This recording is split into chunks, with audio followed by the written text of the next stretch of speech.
everyone, I hope you're all doing well. So today's video is one that I've meant to do for a very long time and I've never really plucked up the courage to ever upload it. I've filmed it lots of times, I've edited it and then I've deleted it and that's happened a lot. But things have happened recently that I feel it's the right time to talk about this now openly. And maybe it will help me in some ways to kind of get it out there. This video is about health anxiety, and if you don't know what that is, which I'm sure most people do, it's just being generally very anxious to different degrees about your health, about having something wrong with you, about dying. I'm sure it comes out in everybody differently. The thing is, I'm still rambling on now and I'm going to edit those bits out where I have no idea what to say, but sometimes I don't. So I'm first of all just going to tell you a bit about my story so that you can understand a bit more about me. I've had health anxiety and OCD since I was 11 years old. And it all really badly started when I started secondary school. I was very excited about it. I was going with a lot of friends, a lot of girls from my school because it was an all-girls school. And there's so much to this story, but I literally would be here all day boring you. So I'll just give you the bullet points. We had a lesson at that school about, we had a food technology lesson, which was about allergies, and I don't want to scare anyone by telling this story or make anyone else out there feel bad, but it was about having allergic reactions where you can't breathe, and the way the teacher described it was kind of very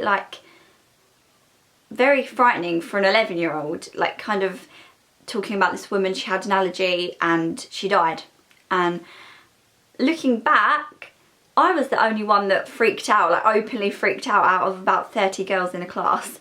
So maybe it wasn't as bad as I pictured it in my head, but for me it was like the trigger of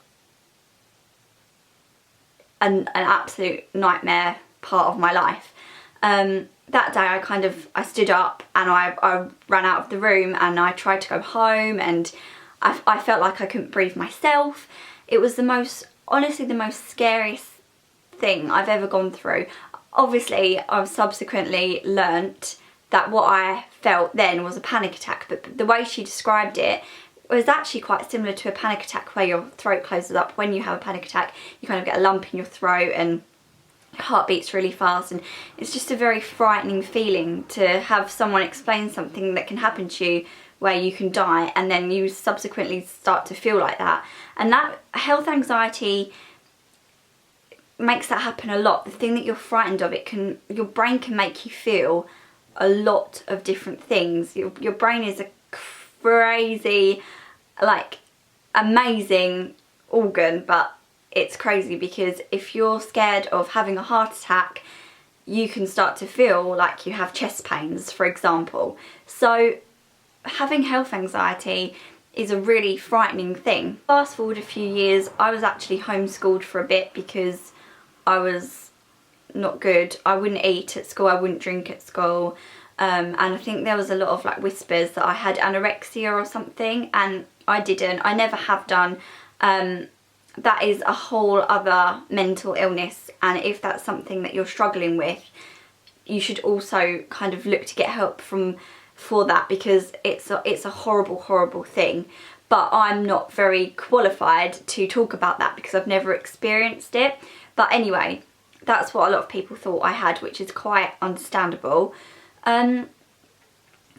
So yeah, I did start to really frighten my mum and dad. I wouldn't eat dinner, things that I'd eaten a million times before, like chips, for example, I thought were going to give me an allergic reaction. And this might sound very irrational, but again, health anxiety can be completely irrational. You can think something's going to happen to you that may never happen to you. So I was homeschooled for a while, and during that time the only thing that really comforted me was reassurance from my mum. I had to ask her if things would be alright before I ate anything, drank anything, and it got to the point where I actually put any kind of, I didn't really have that much makeup and stuff at the time, I was 11, 12, but any like body sprays, nail varnishes or makeup, anything like that, I put in a top cupboard away and didn't use it because I was scared it was going to make me ill.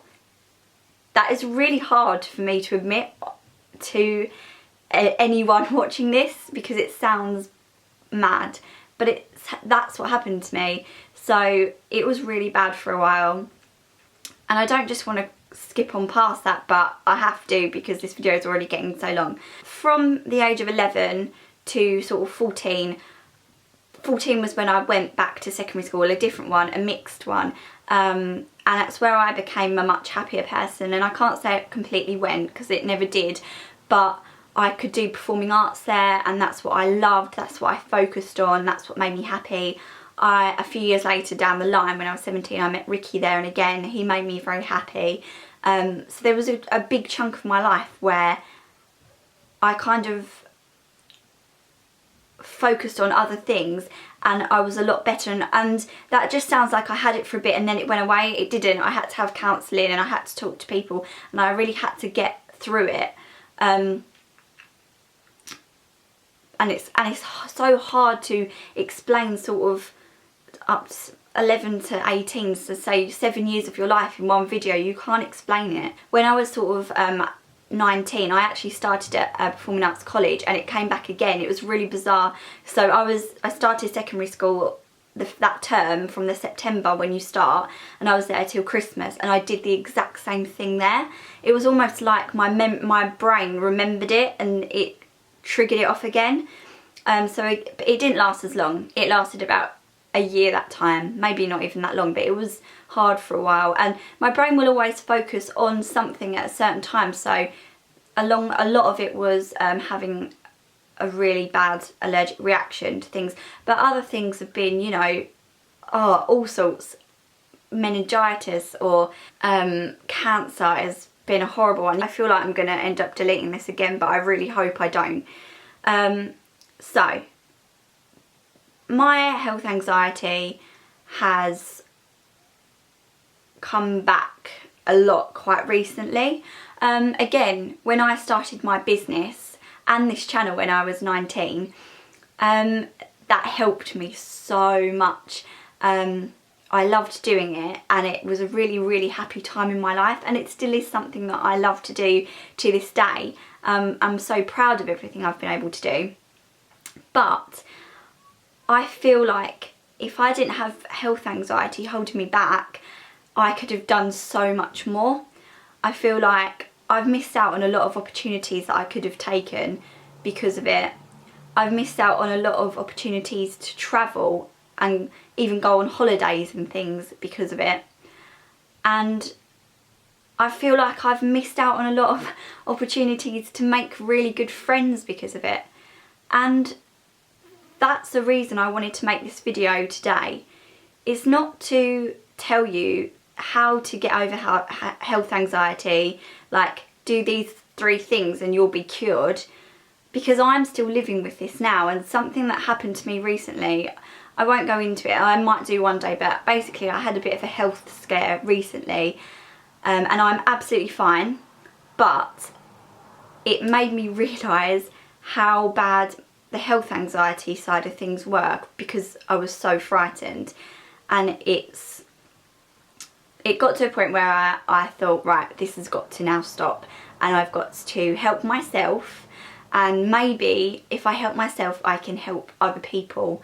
Because what I realised is I've spent the majority of my life, so I was 11, I'm going to be 25 this year, so that's like 13, 14 years of my life worrying about dying. And even though I've had some absolutely amazing time so far in my life, I'm not saying I've had a bad life at all. I've got an amazing family. I love my little boy to pieces, and he's one of the best things that's ever happened to me, and I think I'm so lucky to have my job. There are things I'm so grateful for, but at the same time, worrying about dying has stopped me from living. And 1 minute. And if I can get that message into even a couple of people's heads that maybe are, if you're the same age as me, great, but maybe if you're that bit younger than me, you can think, no, I need to get this sorted out now as well, because I want to live my life and really, really enjoy it and take every opportunity and grab everything that I can and just have so many good experiences, especially like when you're a teenager and in your early 20s. It's such an exciting time, and I could have done so many more things. And that's not to say that I won't still do those, because I will. I'm going to make myself do them now.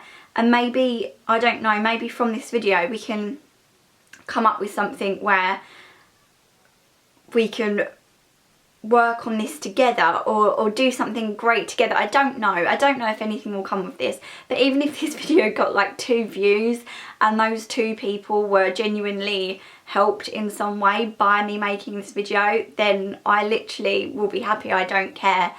And even in a selfish way, this is a bit of a therapeutic thing for me to put this out there, if that makes sense.